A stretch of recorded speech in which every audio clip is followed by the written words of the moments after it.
بسم اللہ الرحمن الرحیم شروع اللہ کے نام سے جو بڑا مہربان نہایت رحم والا ہے. والنازعات غرقا والناشطات نشطا والسابحات سبحا.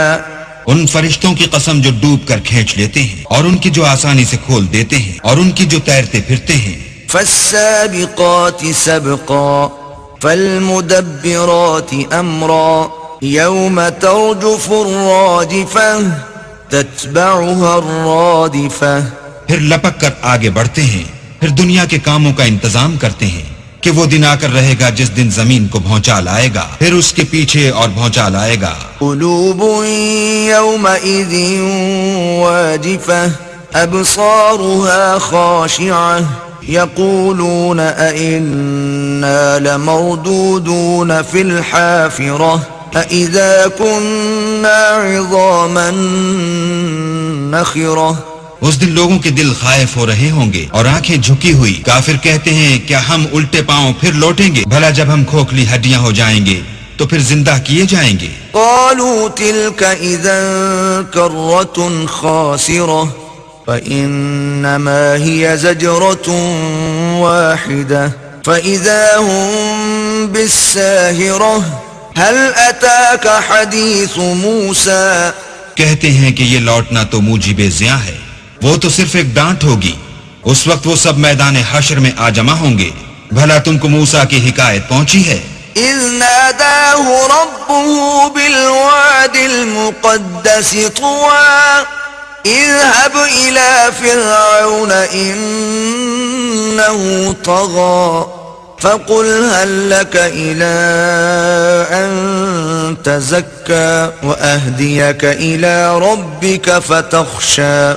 جب ان کے پروردگار نے ان کو پاک میدان یعنی طویٰ میں پکارا اور حکم دیا کہ فرعون کے پاس جاؤ، وہ سرکش ہو رہا ہے، اور اس سے کہو کیا تو چاہتا ہے کہ پاک ہو جائے اور میں تجھے تیرے پروردگار کا رستہ بتاؤں تاکہ تجھ کو خوف پیدا ہو. فأراه الآية الكبرى فكذب وعصى ثم أدبر يسعى فحشر فنادى. غرض انہوں نے اس کو بڑی نشانی دکھائی مگر اس نے جھٹلایا اور نہ مانا. پھر لوٹ گیا اور تدبیریں کرنے لگا اور لوگوں کو اکٹھا کیا اور پکارا. فقال انا ربكم الاعلى فاخذه الله نكال الاخرة والاولى ان في ذلك لعبرة لمن يخشى. کہنے لگا کہ تمہارا سب سے بڑا مالک میں ہوں. تو اللہ نے اس کو دنیا اور آخرت دونوں کے عذاب میں پکڑ لیا. جو شخص اللہ سے ڈر رکھتا ہے اس کے لیے اس قصے میں عبرت ہے. أأنتم أشد خلقا أم السماء بناها رفع سمكها فسواها وأغطش ليلها وأخرج ضحاها والأرض بعد ذلك دحاها. بھلا تمہارا بنانا مشکل ہے یا آسمان کا؟ اسی نے اس کو بنایا، اس کی چھت کو اونچا کیا، پھر اسے برابر کر دیا، اور اسی نے رات تاریک بنائی اور دن کو دھوپ نکالی، اور اس کے بعد زمین کو پھیلا دیا. اخرج منها ماءها ومرعاها والجبال ارساها متاعا لكم ولأنعامكم فإذا جاءت الطامة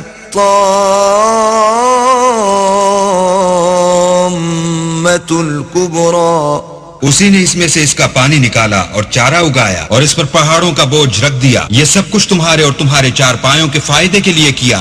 تو جب بڑی آفت آئے گی يوم يتذكر الإنسان ما سعى وبرزت الجحيم لمن يرى فأما من طغى وآثر الحياة الدنيا. اس دن انسان اپنے کاموں کو یاد کرے گا اور دوزخ دیکھنے والے کے سامنے نکال کر رکھ دی جائے گی. تو جس نے سرکشی کی اور دنیا کی زندگی کو مقدم سمجھا فإن الجحيم هي المأوى وأما من خاف مقام ربه ونهى النفس عن الهوى فإن الجنة هي المأوى يسألونك عن الساعة أيان مرساها اس کا ٹھکانہ دوزخ ہے، اور جو اپنے پروردگار کے سامنے کھڑے ہونے سے ڈرتا اور جی کو خواہشوں سے روکتا رہا اس کا ٹھکانہ بہشت ہے۔ اے پیغمبر، لوگ تم سے قیامت کے بارے میں پوچھتے ہیں کہ اس کا وقوع کب ہوگا۔ فيما أنت من ذكراها إلى ربك منتهاها إنما أنت منذر من يخشاها كأنهم يوم يرونها لم يلبثوا إلا عشية أو ضحاها۔ تم اس کے ذکر سے کس فکر میں ہو؟ اس کا منتہا یعنی واقع ہونے کا وقت تمہارے پروردگار ہی کو معلوم ہے۔ جو شخص اس سے ڈر رکھتا ہے تم تو اسی کو ڈر سنانے والے ہو۔ جب وہ اس کو دیکھیں گے تو ایسا خیال کریں گے کہ گویا دنیا میں صرف ایک شام یا صبح رہے تھے۔ صدق اللہ العظیم۔